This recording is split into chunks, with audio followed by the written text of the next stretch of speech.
ในวันนี้เราจะได้พูดกันถึงการฝึกในขั้นที่3และขั้นที่4ของหมวดที่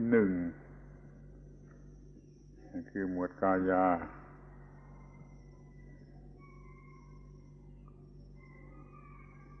Today we'll be speaking about the third and fourth steps of the first tetrad, or the first part of the practice, which is the part of the practice that is dealing with the kaya, the body.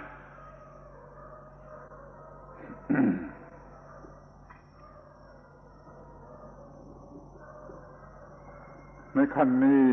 มีหัวข้อสรุปใจความว่าเรามีความรู้สึกต่อลมต่อกายทั้งปวงหัวข้อมีสั้นๆว่ามีความรู้สึกต่อกายทั้งปวงหายใจเข้าอยู่หายใจออกอยู่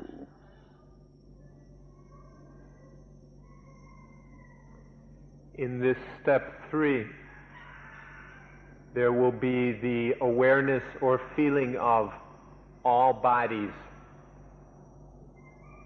Within the mind, there will be the feeling and awareness of all bodies while breathing in and breathing out. เราเริ่มสังเกตเห็นมาแล้วตั้งแต่ในการปฏิบัติขั้นต้นนั่นว่ามีลมหายใจเป็นเครื่องปรุงแต่งร่างกายเนื้อหนังของเรา มาถึงขั้นนี้เราจะกำหนดให้ชัดเจนยิ่งขึ้นเท่านั้นเองกำหนดให้ชัดเจนยิ่งขึ้นเฉพาะข้อที่ว่ามีกายอยู่2กาย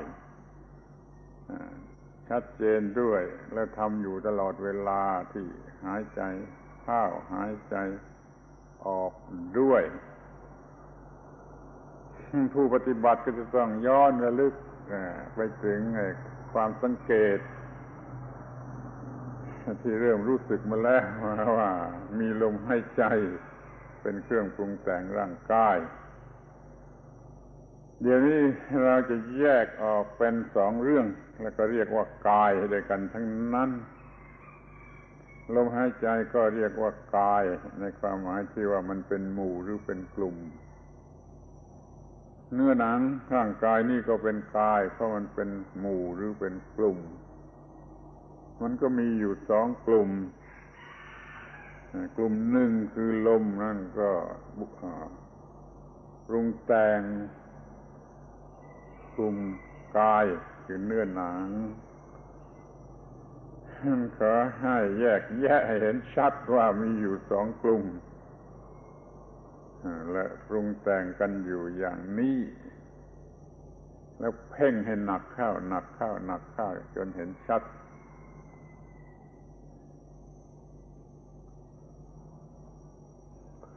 In the first 2 steps, which were discussed yesterday, when we practice these steps, it will become evident that the breath conditions the body, that the breath, the different types of breath, have a very powerful and direct influence upon the body. We begin to become aware of this in steps 1 and 2, even though this is not the direct object of our attention. This isn't what we are specifically trying to do, but nonetheless, we begin to become aware of it. In step 3, which we're now discussing, we take that awareness that has already been developing and we start to note upon this fact of conditioning, the fact that the breath, the different kinds of breaths, condition the bodies. And so in step 3, we note this specific interrelationship, the influence of the breath upon the bodies. So this has been happening all along, but now we focus on and take this as our direct object of meditation. In doing so, we need to be clear that there are 2 kinds of body involved in this. There is, remember the word Gaya, which we're translating to mean body, that Gaya literally means group. So here we have 2 groups or bodies that are very important. The breath body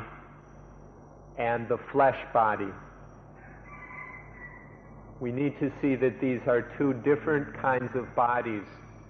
the breathing and the flesh physical body of muscles, gristle, sinews, blood, skin, and all that, but particularly the flesh. So there are these 2 bodies, and we need to see them distinctly, and then to see the interrelationship between them, the fact that they condition each other. These 2 bodies, the flesh bodies and the breath bodies, are interrelated and they condition each other. This is the fact, this is the secret of nature which must be noted in step 3. เมื่อท่านได้ยินคำว่า body ขอให้รู้ว่ามันมีความหมายของคำว่ากลุ่มหรือกรุ๊ป แต่ตามภาษาบาลีแท้ๆมันก็ใช้คำว่ากายะสัพพะกายะปฏิสังเวทีรู้สึกต่อกายทั้งปวงในภาษาไทยคำว่ากายนี่มันมีความหมายเป็นกลุ่มเป็นกองก็ได้ไม่ใช่หมายถึงเพชรหรือโครงร่างที่เป็นคนนี่เสมอไปคำว่ากายเช่นว่าทหารกองหนึ่งก็เรียกว่าทหารกายหนึ่งกายะแปลว่ากลุ่มหรือหมู่นั้นเดี๋ยวจะไปเข้าใจเป็นเนื้อหนังไปเสียหมดตัวลมหายใจถูกเรียกว่ากายะเรียกว่ากลุ่มโดยถอดมาจากภาษาบาลีว่ากายะให้เข้าใจให้แน่ให้ชัดเลยว่าคำว่า body หมายถึงกลุ่มเดี๋ยวนี้เราจะรู้จักทั้ง2กลุ่มคือกลุ่มลมหายใจและกลุ่มเนื้อหนัง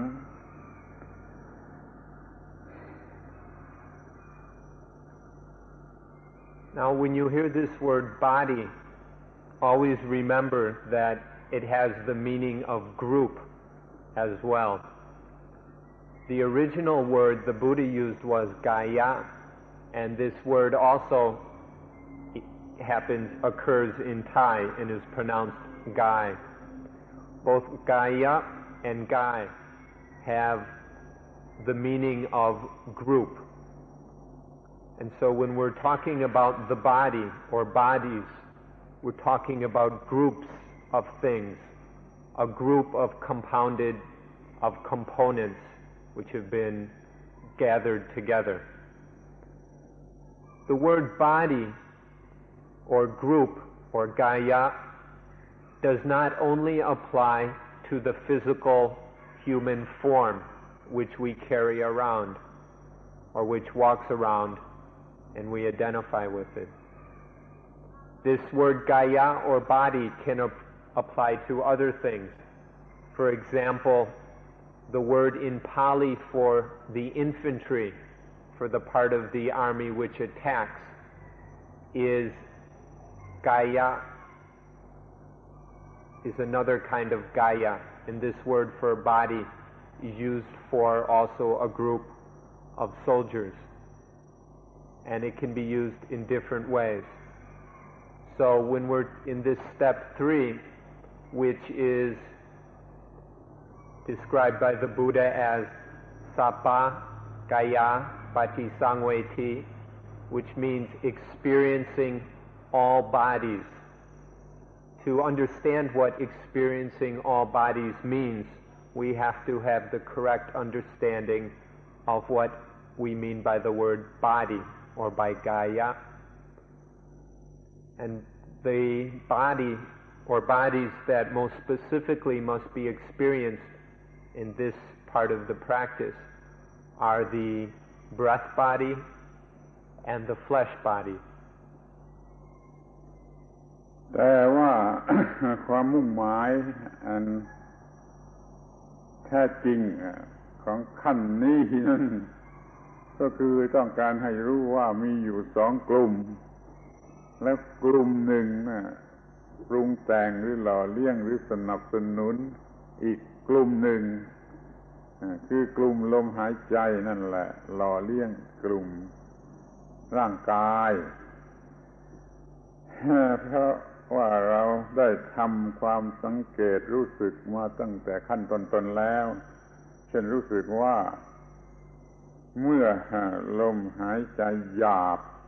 กายนี้ก็กำเริบเมื่อลมหายใจละเอียดกายนี้ก็สงบระงับข้อเท็จจริงอันนี้เราสังเกตเห็นมาแล้วตั้งแต่การปฏิบัติขั้นที่2ที่1เราจึงมาทำให้ชัดแจ้งลงไปอีกในขั้นนี้ว่ามีอยู่2 กลุ่มกลุ่มหนึ่งปรุงแต่งหล่อเลี้ยงอีกกลุ่มหนึ่งแยกออกเป็น2 กลุ่มแล้วก็เกี่ยวข้องซึ่งกันและกันในฐานะที่มันปรุงแต่งกันหรืออาศัยกัน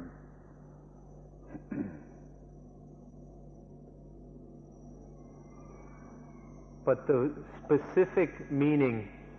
the real point of this step is not only to be aware of these 2 kinds of body, but to first be aware that there are these 2 kinds of body, the breath body and the flesh body, and then to see that one of these bodies conditions, influences the other body. This kind of knowledge has been happening since the beginning of the practice. We've been aware of the 2 bodies in some way since all along. And we've also noticed the influence between the breath body and the flesh body. For instance, as the breathing becomes more long and peaceful, then the flesh body will relax and there will be less stiffness and pain. This is something that we should have become aware of in the first couple steps. But in step 3 here, we make this very, very clear. We study this fact very closely. We focus upon it until it is absolutely clear. And then we will definitely have experienced the truth that there is the breath body and the flesh body. And the breath body conditions, influences the flesh body.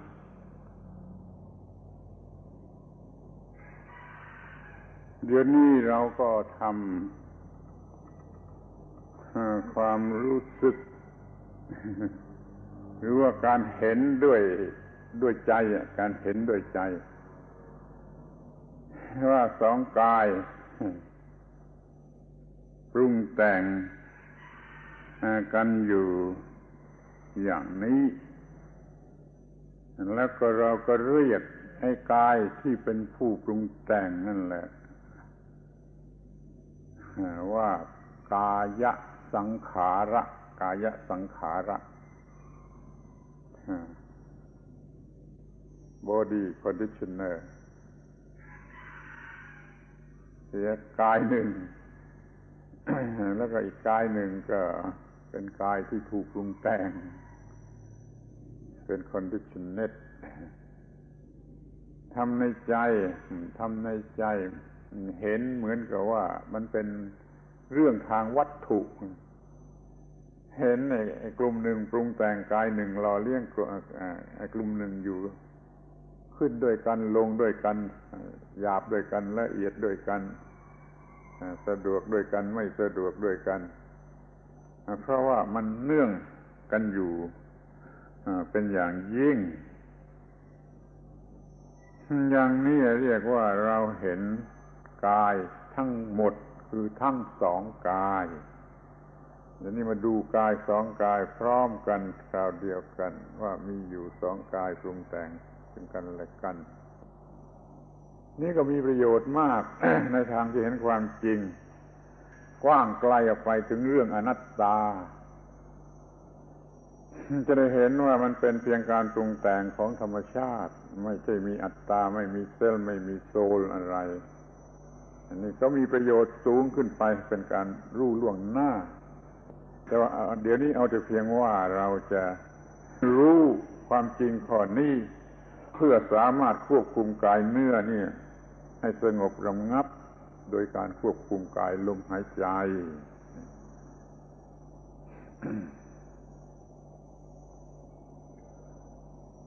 Now, when there are these two bodies, we can give a special name to the first kind of body, that is the breathing. We call it the Kaya Sankhara. The word Sankhara means to condition in this case. So Kaya Sankhara means the body conditioner. So we give this special name to the breathing, that it is the body conditioner. The breathing conditions the body. The body itself is something which is conditioned. It is the object of the conditioning. And so we have these three important aspects of the cause and effect relationship of conditioning. There is the breathing,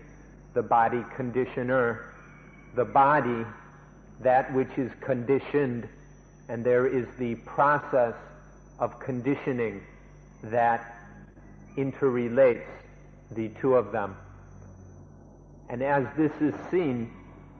very clearly and deeply, or we can say is experienced in the mind, this is taken as an object of the mind, and the mind makes this awareness, becomes very clear of this within itself. And then we see that the flesh body is dependent upon the body conditioner, that is the breathing.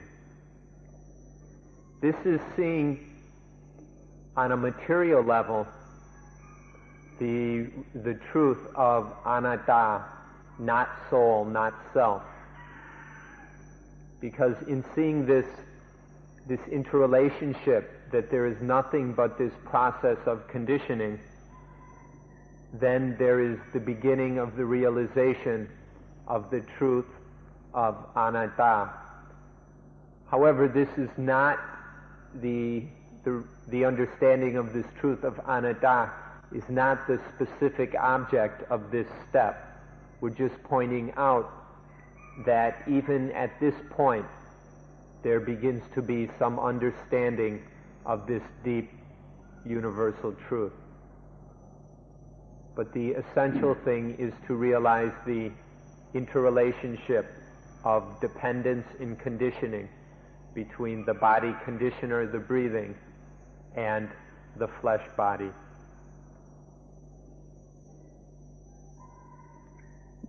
ในตอนนี้จะขอถือโอกาส บอกให้ท่านทั้งหลายทราบความหมายของคำว่าสังขาระเสียให้ครบถ้วนมันจะพูดว่าเป็นความไม่แน่นอนหรือกลับกรอกของภาษาก็ไม่เชิงแต่มันเป็นภาษาบาลีมันมีลักษณะอย่างนั้นคือคำว่าสังขาระนี่มันมีความหมาย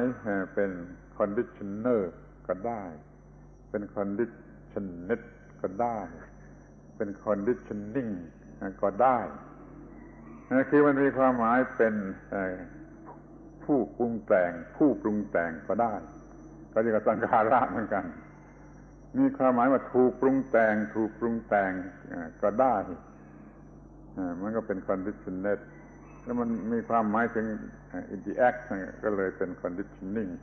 แม้ conditioning มันก็ใช้คำเดียวกันกับคำว่าสังขาระนี่มันอาจจะเป็นที่ยุ่งยากสมควรแก่ท่านทั้งหลายคอยรู้ไว้เสียว่าไอ้คำเดียวนี่มันได้ถึง3ความหมายแล้วแต่ไอ้ context ของมันจะให้เล็งไปถึงความหมายไหนขอฝากไว้เป็นความรู้ล่วงหน้าสำหรับศึกษาต่อไปว่าคำว่าสังขาระนี่มันมีถึง3ความหมาย We will take this opportunity to discuss the word sankhara a bit. This is a very common and important word in the Pali scriptures, and many people have a lot of problems with it because it has a few different meanings, very closely related meanings, but still quite different. And so we will explain these to you now in hope that that will be of use to you. This has to do with the vagueness of the Pali language, and there's nothing we can do about that. This word sankhara can have 3 basic meanings. The first meaning is conditioner, that which conditions. The second meaning is the thing which is conditioned, the conditioned thing, that which receives the act of conditioning. And the third meaning is the act or process of conditioning itself. So the first 2 meanings are nouns.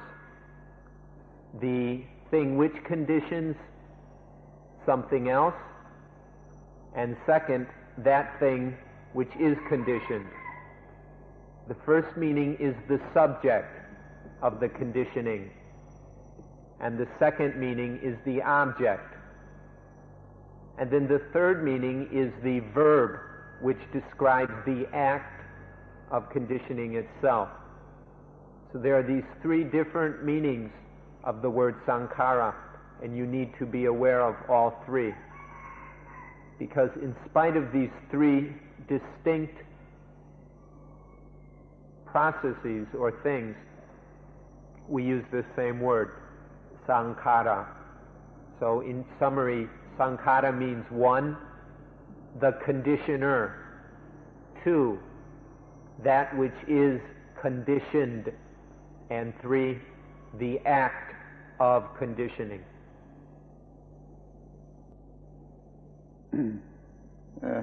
ขอให้ศึกษาความหมายของ3คำนี้จากตัวเราคนหนึ่งเนี่ยร่างกายทั้งหมดนี่เรียกว่าสังขารเพราะเป็นconditioned จากหลายสิ่งหลายอย่างมาทำกันเข้าเป็นร่างกายนี้ก็เรียกว่าสังขารในความหมายว่า conditioned แล้วเมื่อมีร่างกายนี้แล้วมันก็ทำให้เกิดอย่างอื่นได้ให้มีไปเป็นที่ตั้งของความคิดเกิดความคิดได้เกิดการกระทำก็ได้อะไรก็ได้มันก็เลยเป็น condition เพราะว่ามันทำให้เกิดการกระทำอย่างอื่นได้และในสังขารของร่างกายเรานี้มี action of conditioning อยู่ตลอดเวลา นั่นเขาสังขารในสามความหมายรู้ได้จากในร่างกายนี้ร่างกายเดียวศึกษาความหมายของคำว่าสังขารไว้ให้เต็มที่อย่างนี้ต่อไปจะง่ายมากจะสะดวกมากในการที่จะศึกษาธรรมะที่ลึกยิ่งขึ้นไป Now for this word sankhara, you don't have to study it in any books or in a theoretical way. That's completely unnecessary. You can study the word sankhara within this body right here. You don't have to look outside of yourself in any way to study the word sankhara. By studying the body itself, we will see that the body is a sankhara. The body is something which has been conditioned. A variety of causes have led to this result, which we call the body. So in this way, we can see that the body is a sankhara because it has been conditioned by various things, such as our parents or the food we eat. Then we can also see that this body conditions other things, such as thoughts, feelings, sensations, which are conditioned because of the body. Without the body, these thoughts, feelings, sensations, and whatever would not happen. So we can see that these thoughts, feelings, and sensations are also sankhara in the meaning of things that are conditioned. And then the body itself is the conditioner of those things. So we can see the body in one way as that which is conditioned. And then we can also see the body as that which conditions other things. So the body is both a conditioned thing and a conditioner. These are the first two meanings of the word sankhara. And then as for the third meaning, by watching the body, by studying it, then we will see that there is a constant process of conditioning going on within the body. And this is the third meaning of the word sankhara. So please learn this, the meanings of this word sankhara, right here in this body. And then you will have a profound understanding of this truth, which will be very, very useful in helping you to understand the most profound truths about life. So use the body to study the sankhara.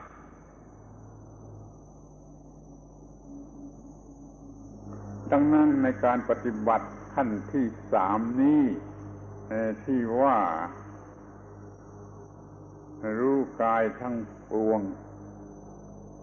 รู้กายทั้งปวงคือลมหายใจกับร่างกายนี่มันก็มีการปฏิบัติได้ครบทั้งสามความหมายคือเราดูที่ร่างกายเป็น conditioned โดยลมหายใจแล้วก็ดูลมหายใจในฐานะเป็น conditioner ต่อร่างกายแล้วเราก็ดู action ระหว่างสิ่งทั้งสองนี้ที่มีอยู่ตลอดเวลาในขณะนั้นด้วย ดังนั้นในการปฏิบัติขั้นที่สามนี้เราจึงเห็นทั้งใน conditioner conditioned action of conditioning เขาทำในใจในขั้นที่สามเนี่ยให้เห็นสิ่งทั้งสามนี่อยู่ด้วยกันตลอดเวลาก็จะเห็นหมดเกี่ยวกับคำว่าสังขารและโดยเฉพาะอย่างยิ่งที่เกี่ยวกับคำว่ากายและกิริยาของมันครบอยู่ในการปฏิบัติขั้นที่สามนี้ Now in step 3 we can completely study the sankhara. And so what has just been described, these three meanings of sankhara, can be fully understood as they relate to physical things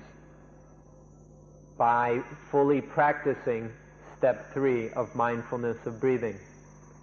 So in step 3 of the practice of mindfulness of breathing, we are aware of the body, the flesh body, as something which is conditioned, a conditioned thing. And then we see the breath as the conditioner of that flesh body. So there is the breath, the conditioner of the body, the conditioned thing, the object of that conditioning. And then we see that activity of conditioning which relates, which ties together the conditioner and the conditioned object of the conditioning. So in step 3 of mindfulness of breathing, these three meanings of the word sankhara can be seen completely. This will be conditioning of what we call the body. It's conditioning seen on the physical level. We haven't yet seen it on the mental level. And so this is the work that must be done in the mind. The mind has this work to do, to see the conditioner, the breathing, the conditioned object, the body, and the process or activity of conditioning. So to see the three meanings of sankhara while breathing in and breathing out. This is the work which must be done within the mind. เมื่อเราได้ศึกษาเรื่องนี้จนเข้าใจชัดเจนแจ่มแจ้งทั่วถึงอย่างนี้แล้วเราสามารถที่จะรู้สึกทำความรู้สึกหรือ experience ต่อ fact ทั้ง3นี้ทั้ง3 fact นี้ได้แม้ชั่วเวลาที่เราหายใจออกเท่านั้นหรือเวลาที่เราหายใจเข้าเท่านั้นเชื่อการหายใจสโตรกหนึ่งเท่านั้นเราก็ experience ต่อ fact ทั้ง3นี้ได้เป็นอย่างดีถ้าทำอย่างนี้ได้แล้วก็เรียกว่ามีความรู้สึกตัวทั่วพร้อมต่อกายสังขารเป็นอย่างยิ่งสำเร็จการปฏิบัติขั้นที่3นี้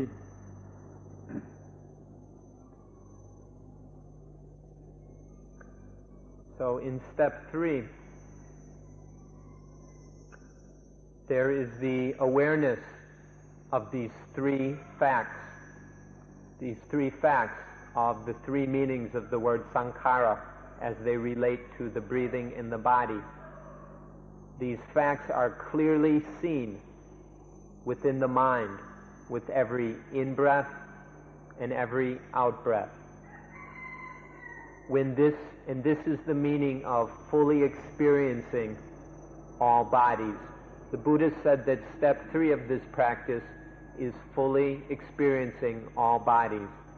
And this means for the mind to be completely clear of these three truths. The breath is the body conditioner, the body is conditioned, and there is the process of conditioning linking the two. This is the fact that these are the facts which the mind must be clear of, must fully experience with every in-breath and every out-breath. When this can be done, when the mind can note and be clear of these three facts simultaneously while breathing in and breathing out, then step 3 has been fulfilled.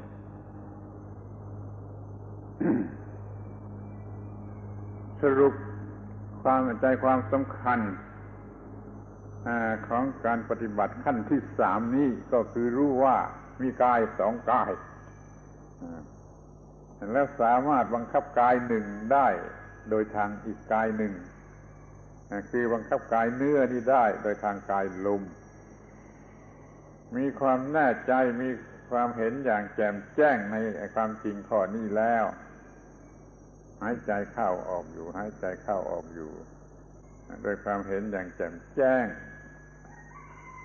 convince หรือ experience แล้วแต่จะเรียกไม่ถูกอยู่ตลอดเวลาก็เป็นอันว่าเราประสบความสำเร็จในการปฏิบัติขั้นที่สาม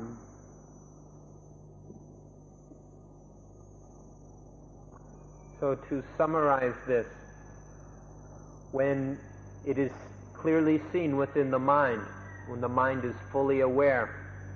that one body can be controlled by another body, which means the flesh body can be controlled or directed or influenced in any way we want by the breath body. When this fact is completely clear, when the mind is absolutely certain about this, when this is being fully experienced, then we can say that step 3 has been successfully completed.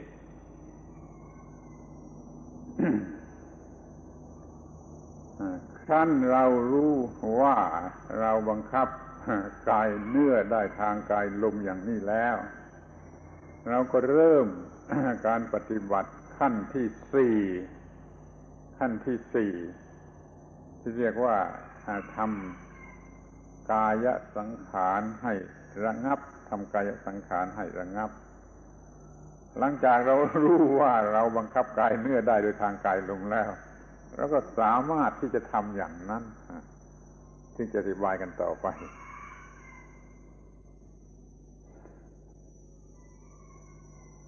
So at this point, the knowledge has been developed about this interrelationship. Now there is also the knowledge that tells us it is possible to control the body, to direct the body, the flesh body, in different ways by using the breathing. And so now we have that knowledge, and there is the ability to do this. We now possess, by completing step 3, we now possess the knowledge and ability to control the body in a variety of ways. หัวข้อของขั้นที่ 4มีว่าเราทำกายสังขารให้ระงับอยู่หายใจเข้าหายใจออกหมายความว่าเราสามารถทำให้กายสังขารระงับลงระงับลงระงับลงพร้อมกับที่เราหายใจเข้าและหายใจออกเนี่ยหัวข้อNow the point of the next step, of step 4, is, as the Buddha said, calming the body conditioner, that is the breathing, calming the body conditioner, the Gaya Sankhara, while breathing in, and calming the Gaya Sankhara, the body conditioner, while breathing out. This is the subject, or this is the object of the practice of step 4 of mindfulness of breathing.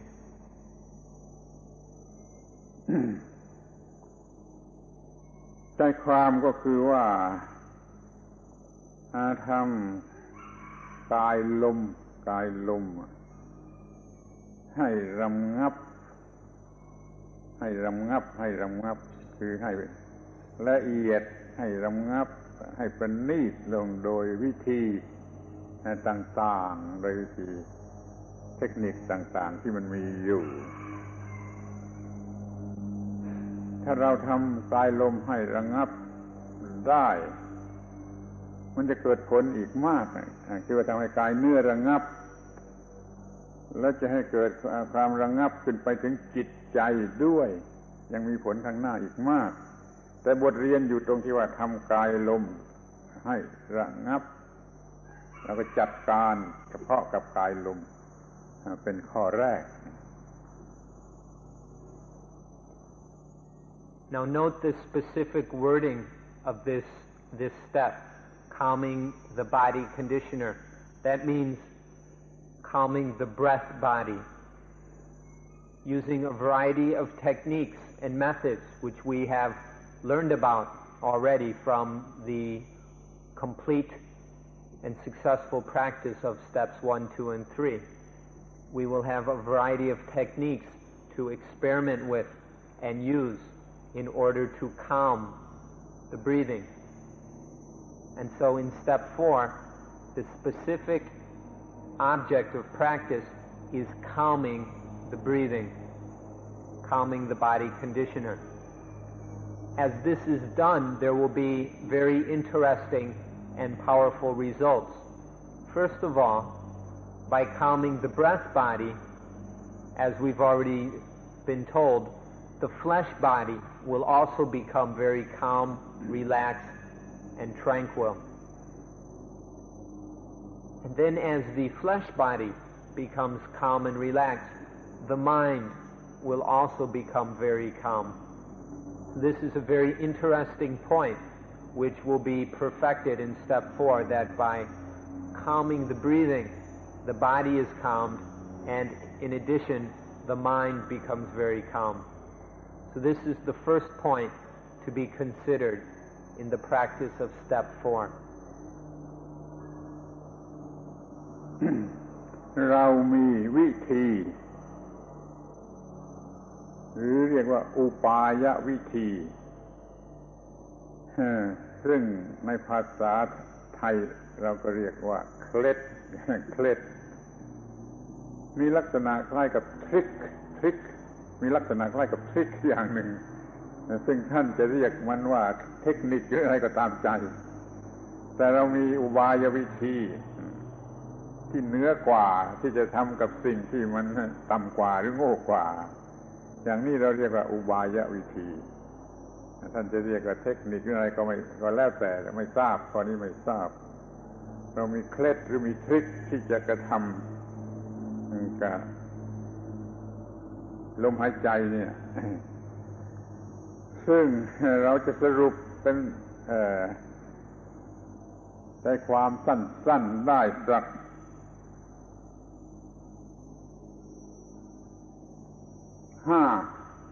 ห้าระยะคือวิ่งตามลมก็เฝ้าดูอยู่ที่จุดใดจุดหนึ่งแล้วก็สร้าง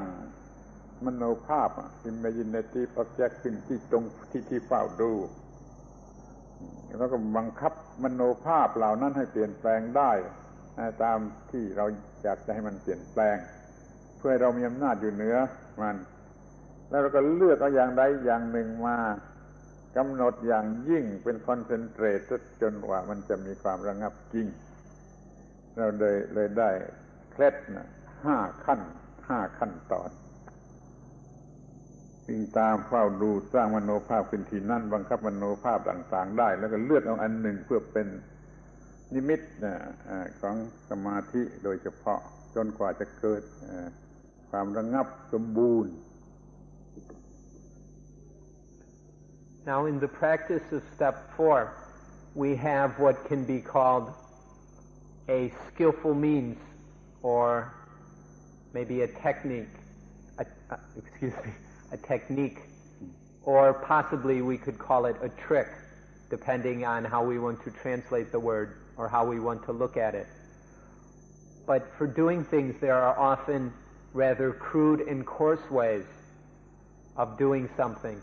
But we can also discover very fine, subtle, and refined ways of doing things. So now what we're talking about is that we have some very refined and skillful techniques or tricks to use in calming the breathing. The object of step 4 is to calm the breathing, and we will do so using 5 very skillful and refined tricks or techniques. The first one of these is something that has been used in the previous steps, which is called following the breath. The first technique or trick is to follow the breath. The second technique which can be used is to guard the breath at one point, to choose one point along the breath's path and guard the breath at just that point. The third technique or trick is to give rise to an imaginary image. We'll talk about this a little bit later. To give rise to an imaginary image, not something that's like something that you feel like you see it, but it's not caused by any external stimulus. This is the third technique, to cause this image to arise. The fourth technique is to play with that image, to manipulate it, to change it in all kinds of different ways, depending on our inclinations. And then the fifth technique is to select one of those possible images and fix it in a very stable and solid condition, which will allow the mind and which will allow the breath to become very, very calm and peaceful. These are the 5 techniques or tricks we can use. Following the breath, guarding the breath at one point, giving rise to the mental image, playing with the mental image, and then fixing the mental image. These are 5 tricks which can be used in step 4.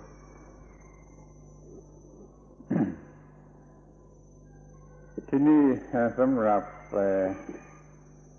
ขั้นแรกคือวิ่งตามมันจริงเราทำกันมาแล้วตั้งแต่การปฏิบัติหมวดขั้นที่1ลมยาวลมสั้นก็ต้องมีฮันติ้ง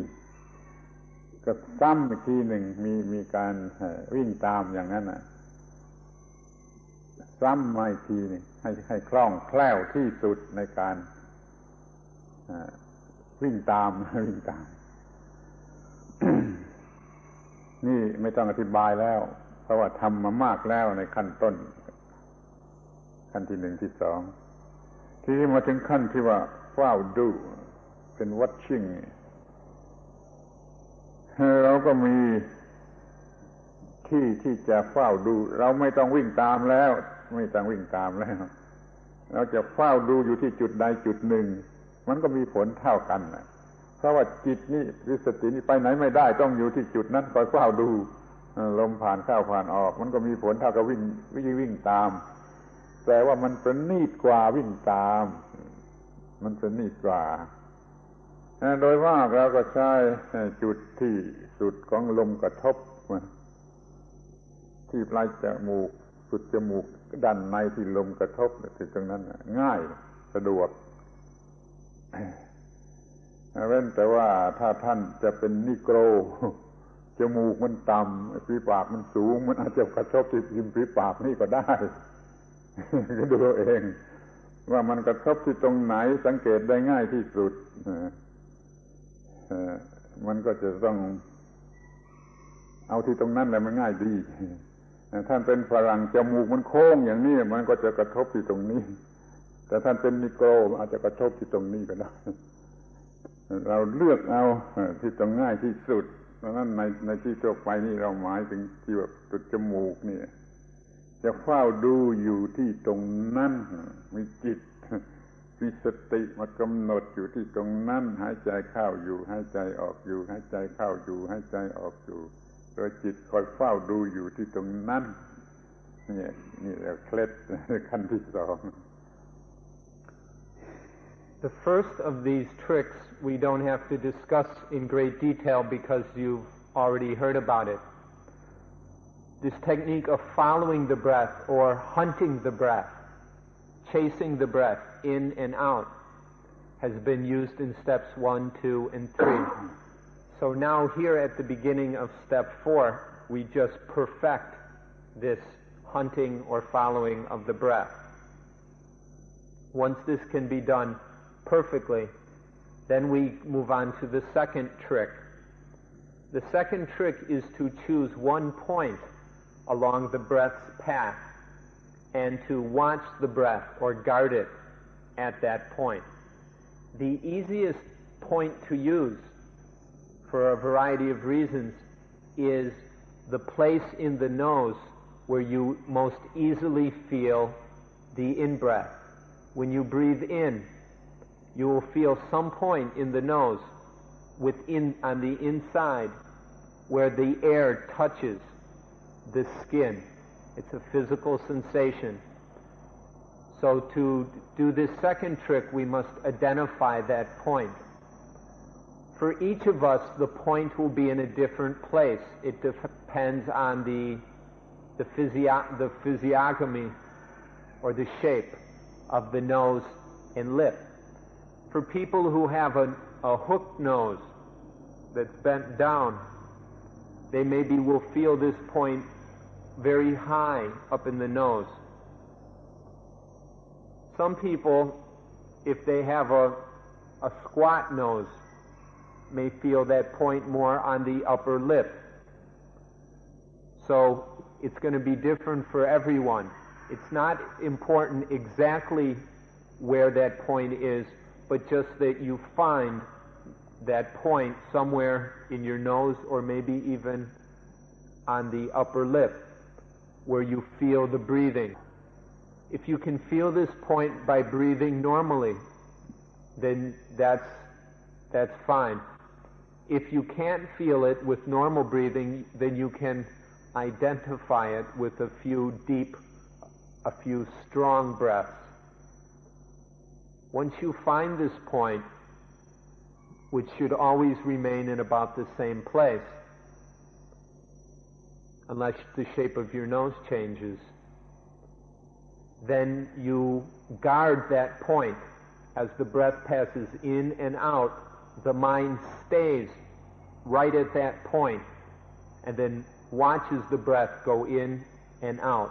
But the mind no longer follows the breath. The mind has stopped following the breath and stays at this one point. Doing so is much more relaxing. And so this is a more refined trick than hunting or following the breath. When the mind must follow the breath, there's still a lot of movement. And so after that hunting has been perfected, then the mind can stay at this one point somewhere inside the nose. It just stays there. And in doing so, the mind can become very peaceful, and the breath is able to become even calmer. ท่านจะสังเกตเห็นได้เองว่า เมื่อเราไม่กำหนดปล่อยลมหายใจตามสบายนั่นนะมันก็มีลักษณะอย่างหนึ่งในตัวมันเองพอเราไปเริ่มกำหนดแม้โดยการวิ่งตามเนี่ยมันจะละเอียดเข้าหรือมันปรับตัวเองมันให้ละเอียดเพื่อจะหลอกเรา เหมือนกับเล่นทริคต่อกันทีนี้เมื่อว่าเราไม่ได้วิ่งตามมากำหนดดูอยู่ที่แห่งใดแห่งหนึ่งเนี่ยมันจะยิ่งละเอียดคือระงับลงไปกว่านั้นอีกข้อนี้จะสังเกตได้ทีนี้มันจะละเอียดระงับลงไปกว่านั้นอีกเมื่อเราจะสร้างมโนภาพขึ้นตรงที่จุดที่เราเฝ้าดูสำหรับมโนภาพก็ให้รู้ว่ามันเป็นเพียงมโนภาพไม่ใช่ของจริงอะไรเป็นของที่สร้างโดยขึ้นมาโดยจิตสร้างขึ้นมาอย่างนี้มันต้องจิตก็ละเอียดอะไรก็ละเอียดลมหายใจมันก็ต้องละเอียดมันจึงจะสร้างมโนภาพขึ้นมาได้นี่มันก็ละเอียดลมหายใจมันก็ละเอียดคือระงับมาถึงขั้นที่ว่าสร้างมโนภาพนี่เป็นภาพของอะไรก็ได้แล้วแต่ความเหมาะสมของร่างกายของแต่ละคนบางคนอาจจะสร้างขึ้นมาเป็นดวงวงกลมสีแดงสีขาวสีเขียวสีอะไรก็ได้หรือว่าแม้ที่สุดแต่ว่าภาพใยแมงมุมอยู่กลางแดดสะท้อนแสงกลออิ่งอยู่กลางแดดใยแมงมุมก็ยังเป็นภาพที่สามารถที่จะ สร้างขึ้นมาได้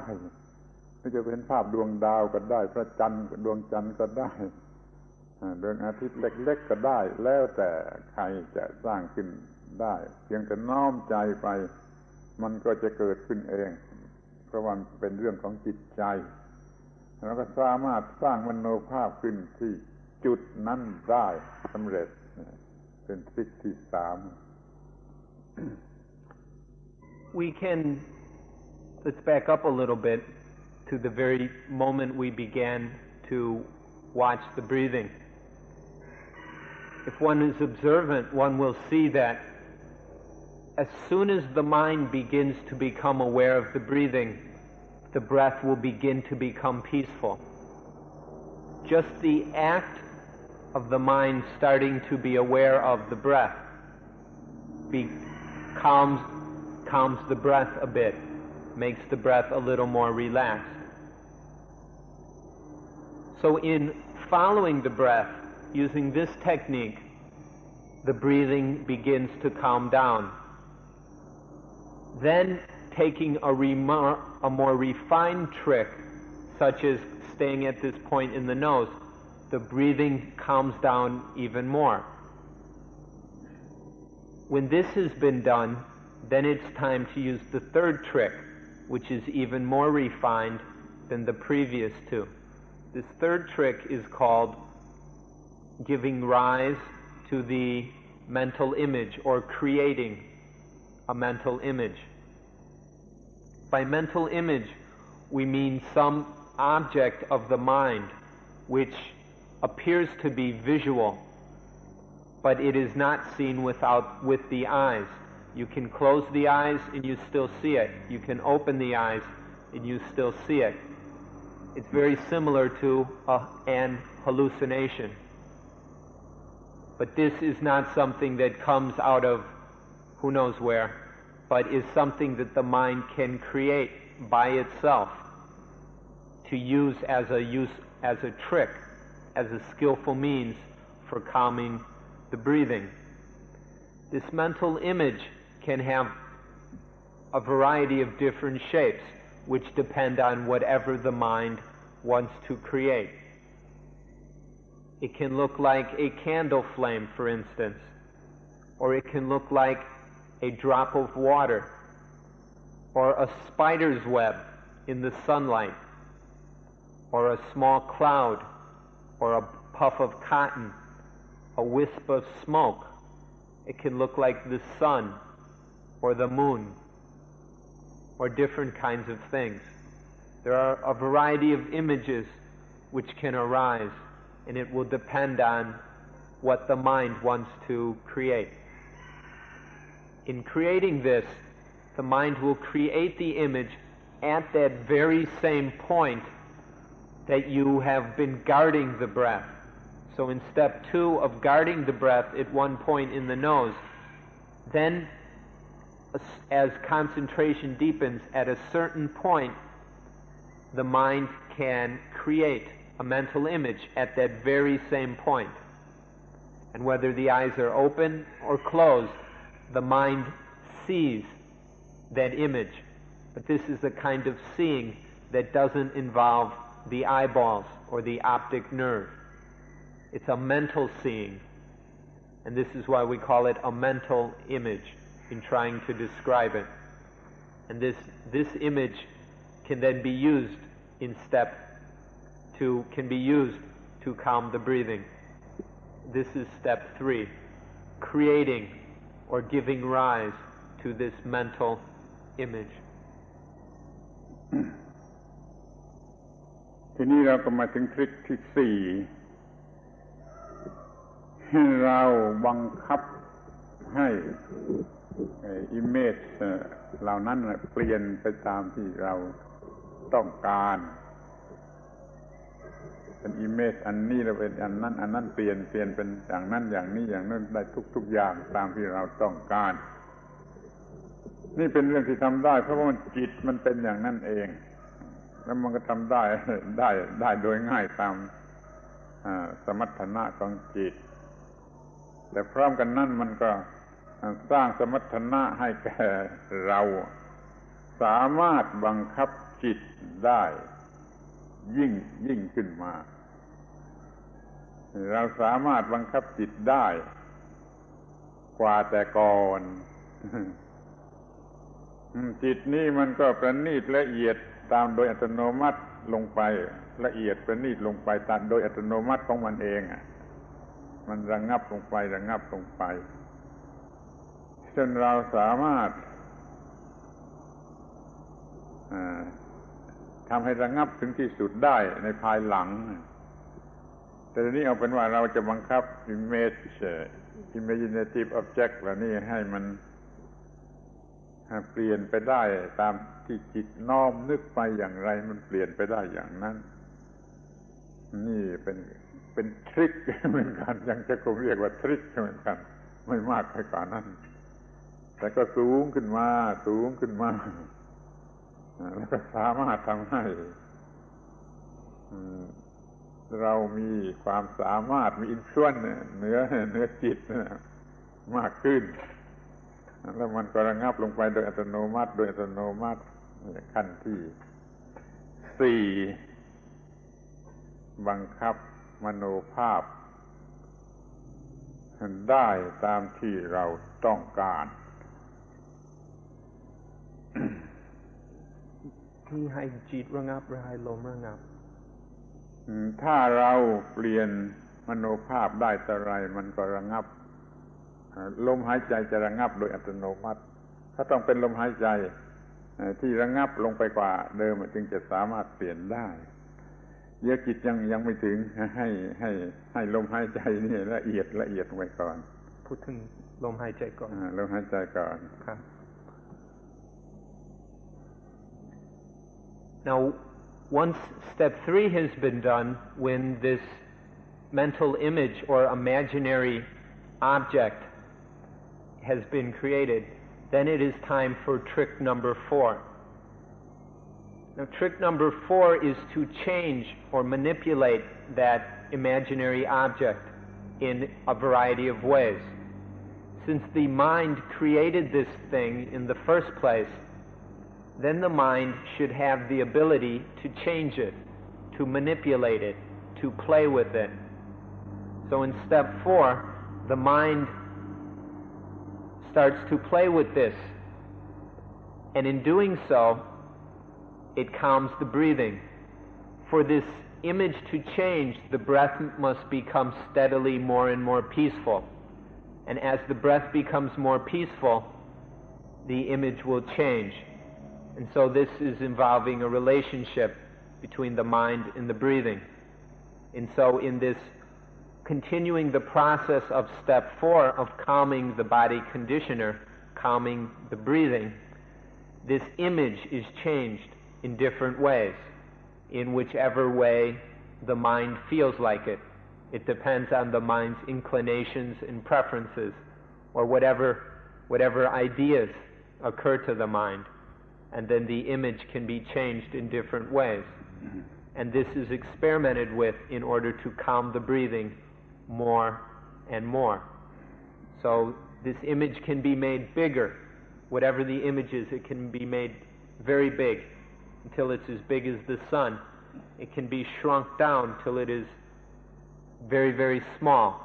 It can be made to float up or float down, float from one side to the other. The shape can be changed. Anything which occurs to the mind can be done through experiment and practice. And in doing so, the breath is calmed more and more. And in fact, unless the breath is constantly, for the image to change, the breath must become more and more calm. So this is trick number 4 in calming the breathing. ทีนี้ถ้าเราอยากจะสังเกตลำดับของการระงับ เราจะต้องมองเห็นว่า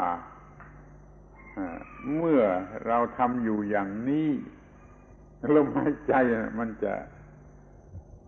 ละเอียดระงับหรือไฟลงไปโดยอัตโนมัติในตัวมันเองเมื่อเราทำอยู่อย่างนี้ลมหายใจก็ระงับ เมื่อลมหายใจระงับไอ้ร่างก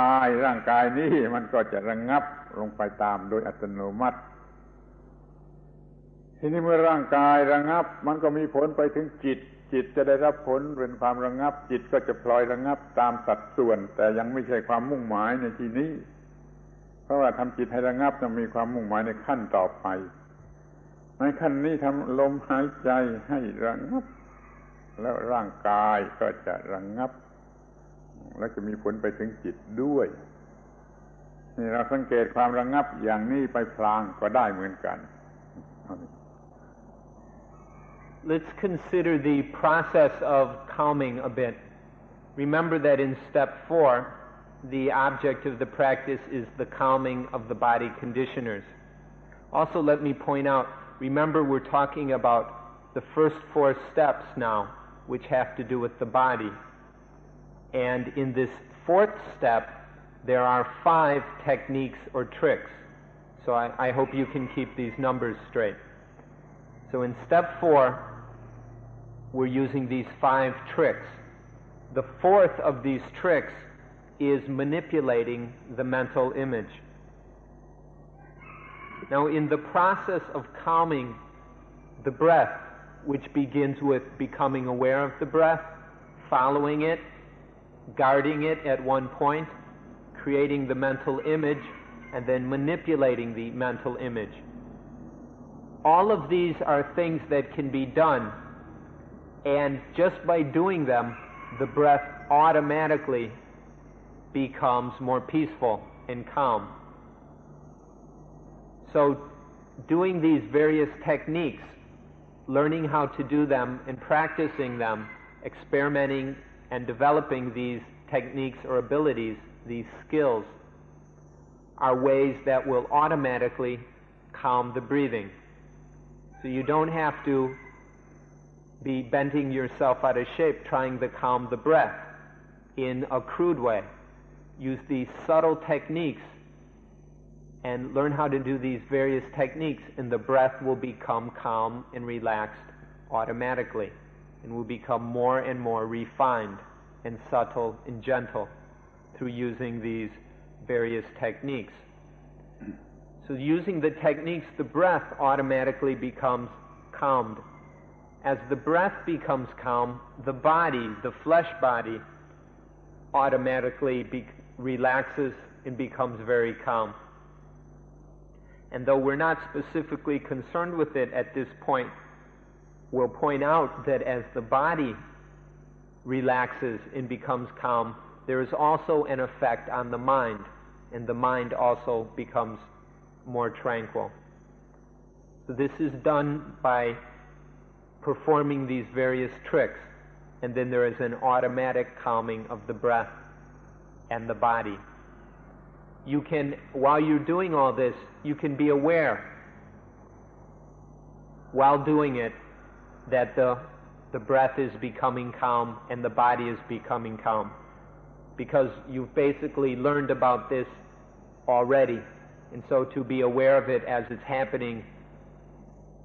in this part of the practice should not be difficult. ที่นี่ก็มาถึงทริคที่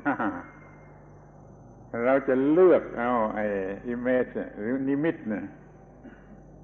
อย่างใดอย่างหนึ่งที่ดีที่เหมาะสมที่สุดเพียงอย่างเดียวไม่มีเปลี่ยนและจะไม่มีเปลี่ยนอีกต่อไปแล้วเราจะเลือกเอาภาพimage อย่างใดอย่างหนึ่งที่เราเห็นว่าเหมาะสมที่สุดเอาเพียงอย่างเดียวมาสำหรับกำหนดลงไปที่สิ่งนั้นเพียงสิ่งเดียวเพื่อสร้างสมาธิในขั้นสมบูรณ์ มีข้อแน่ว่าเราจงเลือกเอาภาพที่สงบคือไม่ชวนให้คิดไม่ชวนให้เกิดความหมายดีกว่าเช่นว่าจุดขาวๆและจุดขาวๆเท่านั้นจุดขาวๆเท่านั้นถ้าว่ามีสีมีสันมันชวนให้เกิดความคิดหรือบางคนอาจจะชอบว่าเอารูปพระพุทธเจ้าเอารูปพระพุทธรูปมาเป็นนิมิตอย่างนี้ก็ยิ่งไปกันใหญ่คือมันชวนให้เกิดความคิดอย่างนั้นอย่างนี้ มันก็ความคิดมันก็เดินไปตามไอ้ภาพที่เห็นนั่นมันไม่ดิ่งลงสู่ความสงบเพราะเราจงเอาภาพที่ไม่มีความหมายมีลักษณะเป็นธรรมชาติแล้วก็ทางฟิสิกส์ไม่มีความหมายทางจิตเช่นว่าดวงขาวๆเนี่ยเหมาะที่สุดหรือว่าชอบจุดเรืองแสงเป็นดวงเรืองแสงอยู่นิดหนึ่งเท่านั้นก็จะเหมาะที่สุดแต่บางคนเขาอาจจะชอบพระพุทธรูปหรือชอบอะไรตามเรื่องของเขาที่เขาจะชอบเราไม่เอา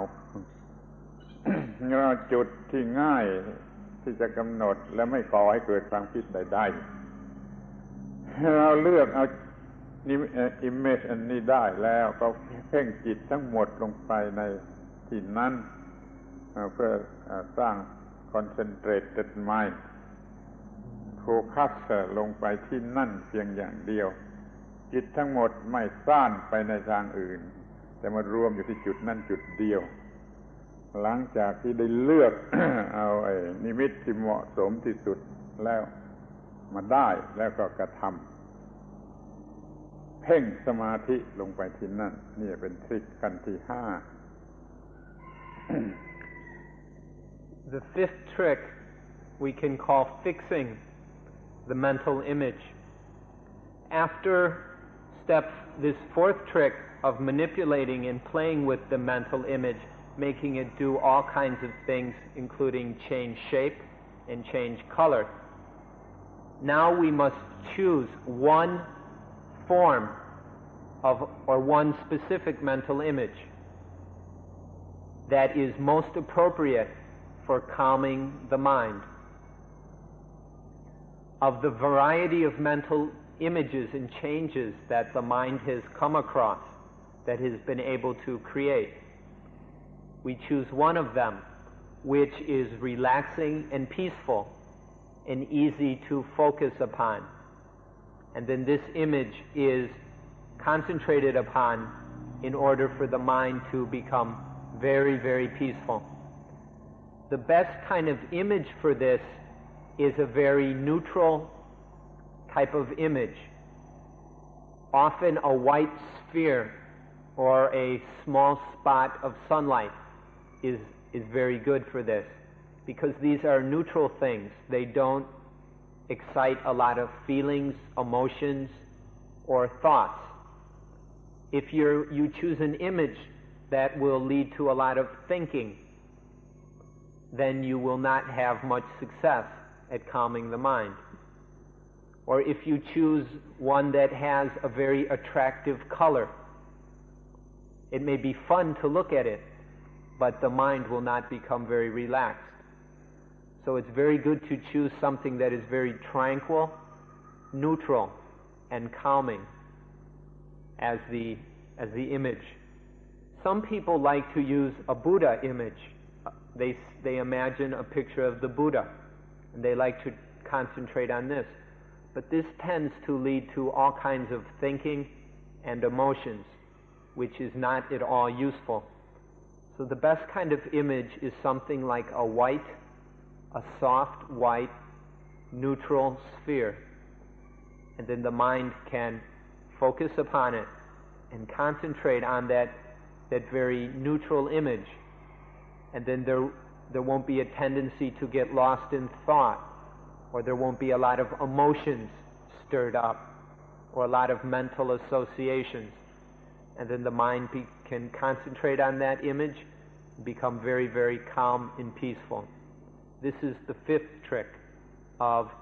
step 4, calming the body conditioner, the breathing.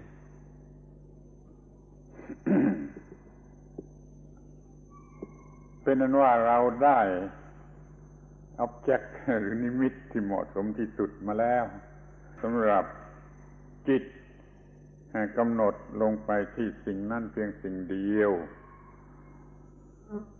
เราจะต้องทราบถึงข้อที่ว่าตามธรรมดาจิตเนี่ยมันกระจัดกระจายแพร่ไปเป็นเหมือนกับ radiation รอบตัวอย่างนี้ แต่เดี๋ยวนี้เราจะต้องการให้มารวมอยู่ที่จุดนี้ในภาษาบาลีเขาเรียกว่าเอกัคคตาแปลว่ามียอด อันเดียว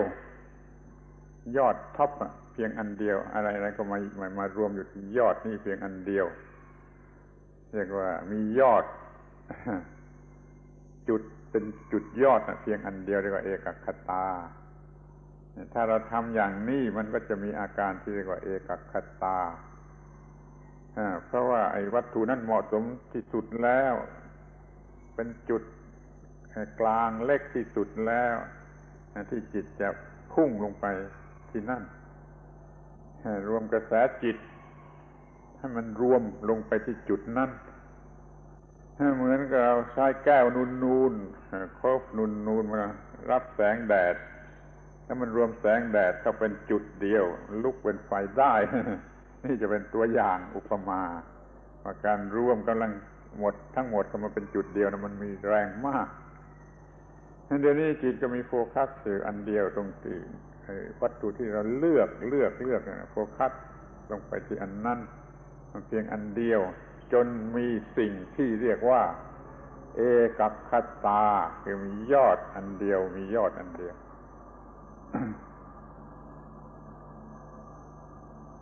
So now in the fifth trick, the mind takes this one object which it has found and then selected as most appropriate for becoming calm and concentrated. The mind will take this object and focus upon it. You should be aware that most of the time the mind is, we could say, radiating outward. The mind is spreading outward all the time, like the light coming out of a light bulb. Now at this part of the practice, at trick number 5, we need to turn all this flowing outward of the mind inward onto one point. We have chosen this image as something that is very easy to focus upon. And so now that flowing of the mind outward is directed completely at that image, at that one point. All of the mind's flowing outward, all of the mind's energy is directed at this one point. In doing so, we develop what is called one-pointedness of mind. One-pointedness of mind. When all of the mind is focused on one point or on one spot. This is done using that image. And so it must be an image that is easy to concentrate on and an image that is peaceful and not disturbing. If the image is in any way disturbing or agitating or too interesting, then the mind will not be able to direct itself and gather itself and focus itself on that one point. So in trick number 5, the mind learns to turn that flowing outward all towards one point. And when this is done to its completion, the mind will develop one-pointedness. The mind will have one-pointedness on that mental image to the degree that the mind only knows that object and is aware of nothing else. There's only the awareness of the object, of that mental image, which has been chosen for this purpose.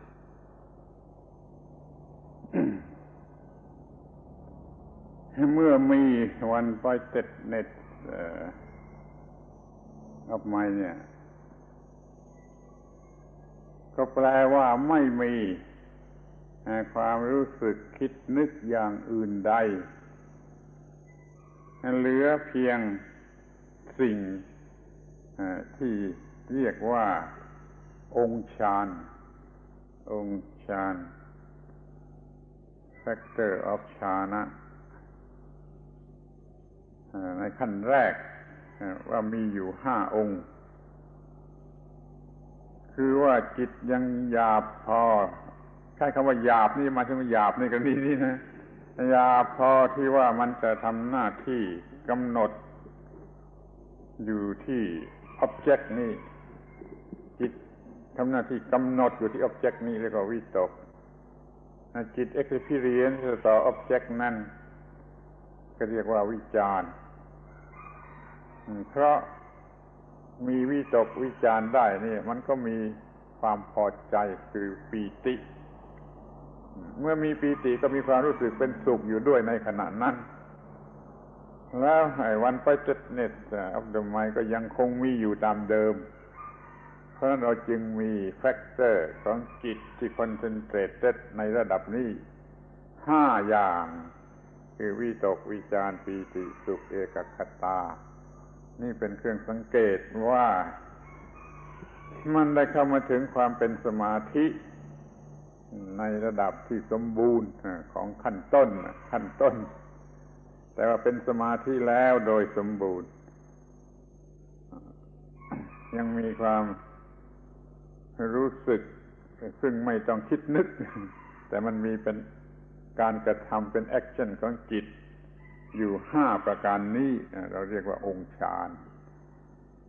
ถ้ามองเห็นได้มีครบถ้วนแล้วก็เป็นที่พอใจได้ว่าเราประสบความสำเร็จในการมีสมาธิ perfect แต่ว่าอันดับแรกฟังดูก็แปลกดี perfect แต่ว่าอันดับแรก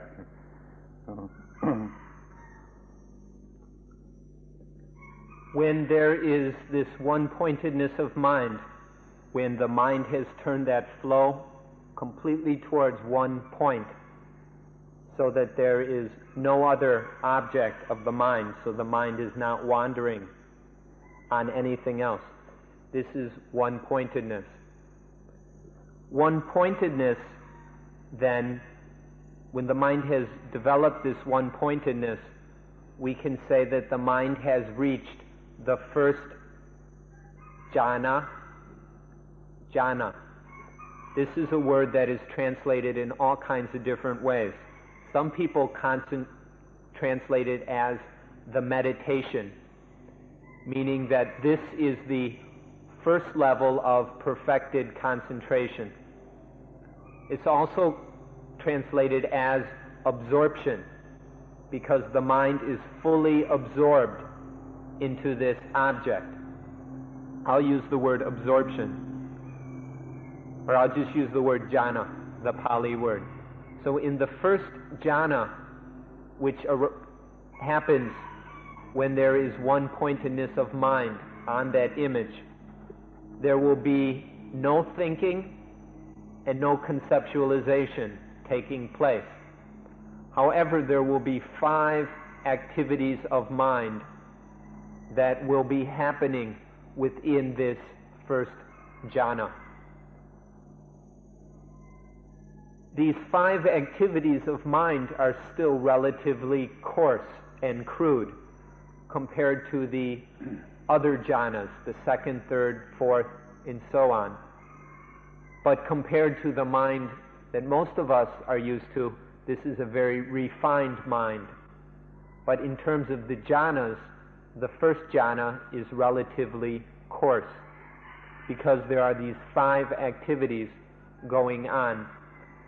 The first activity, or what is usually called factor of jhana, the first factor of jhana is called vitaka. Vitaka is the noting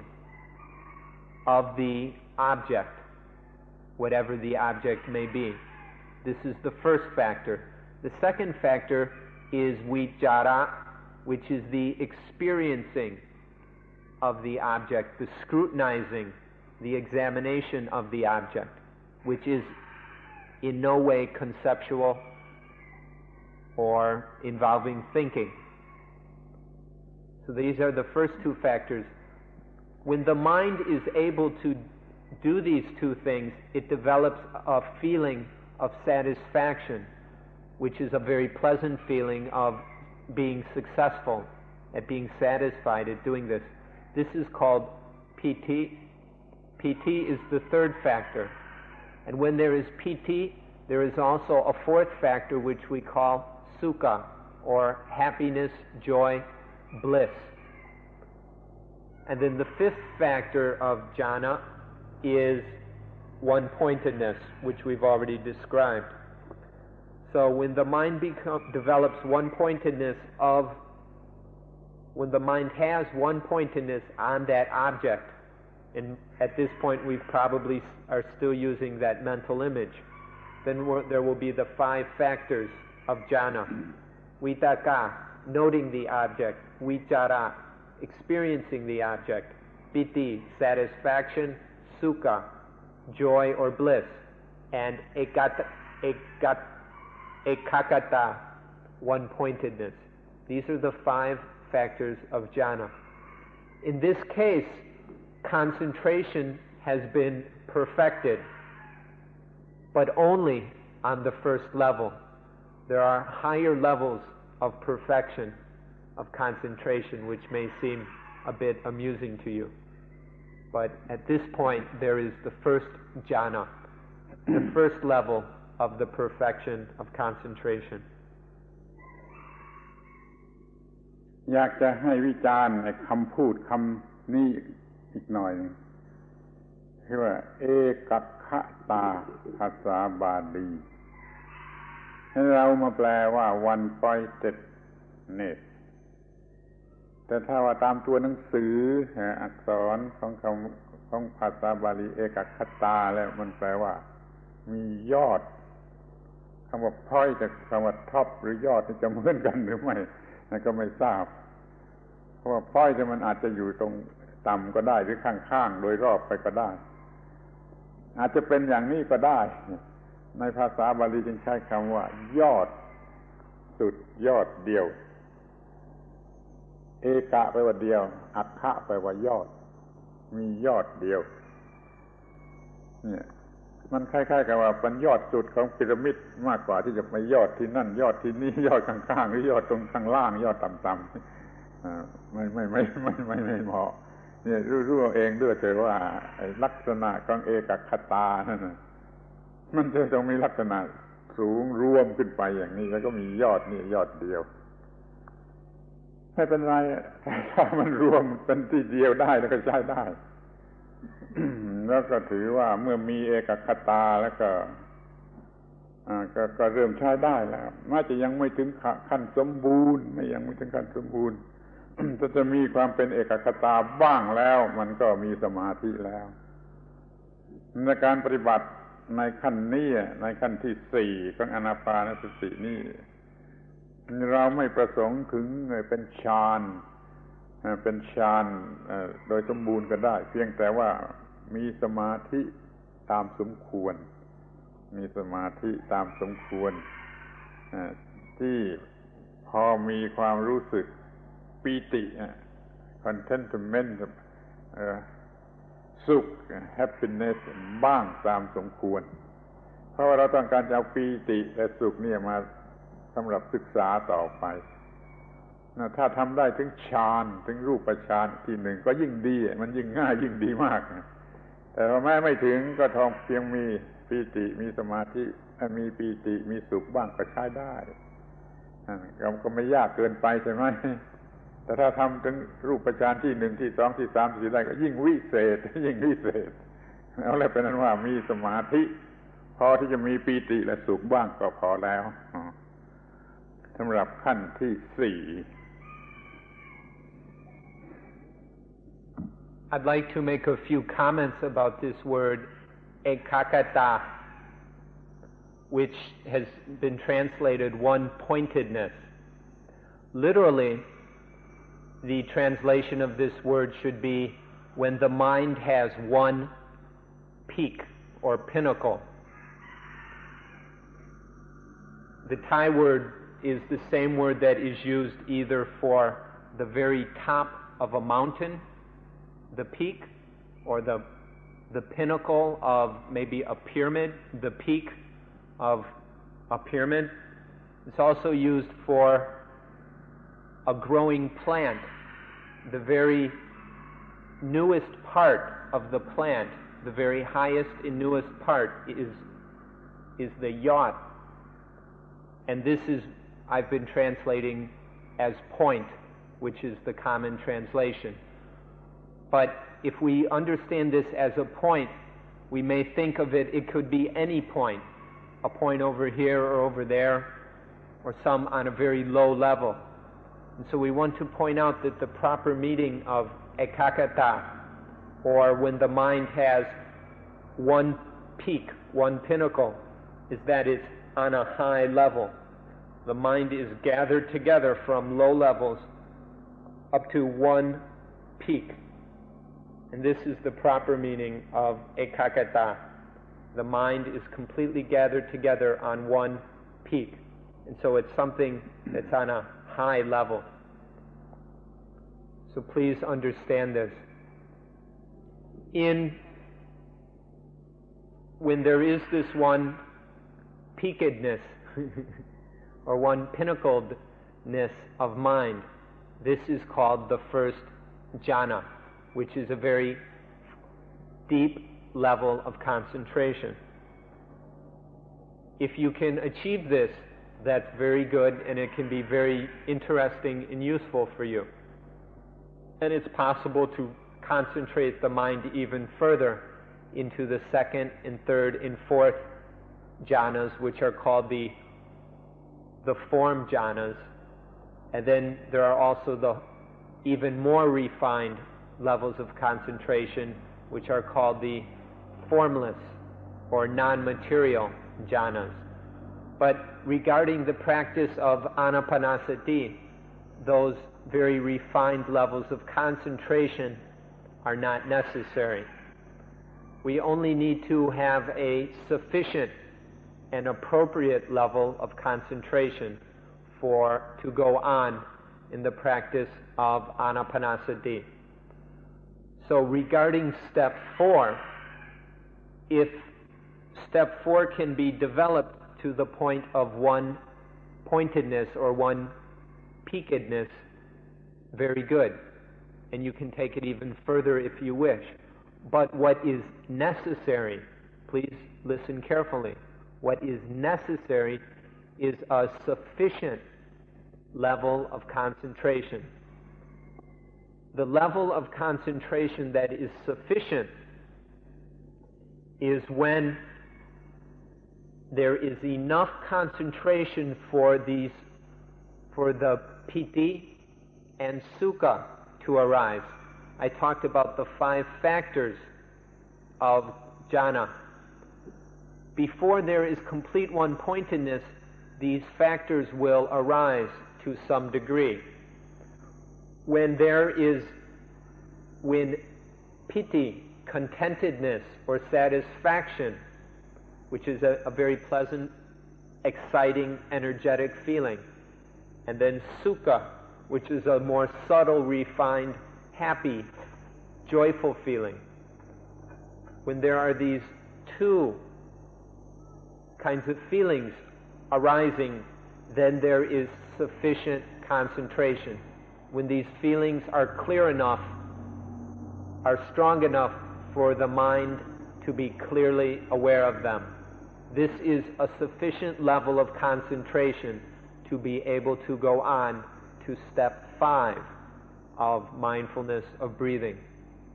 So please be very careful on this point. It's often confused. I've just told you what is enough. If you want to go further than that, you can. But we have just described what is sufficient concentration. ท่านจะสงสัยว่า มันจะเป็นของยากหรือง่ายสักเท่าไหร่ข้อนี้เราบอกไม่ได้แต่เราบอกได้ว่าถ้าทำถูกวิธีทุกอย่างมันเป็นไปถูกวิธีมันก็ไม่ยากอาจจะสำเร็จภายในเวลาสั้นแต่ถ้ามันไม่ถูกวิธีมันก็จะยากหรือมันอาจจะไม่สำเร็จเลยมันอาจจะต้องใช้เวลา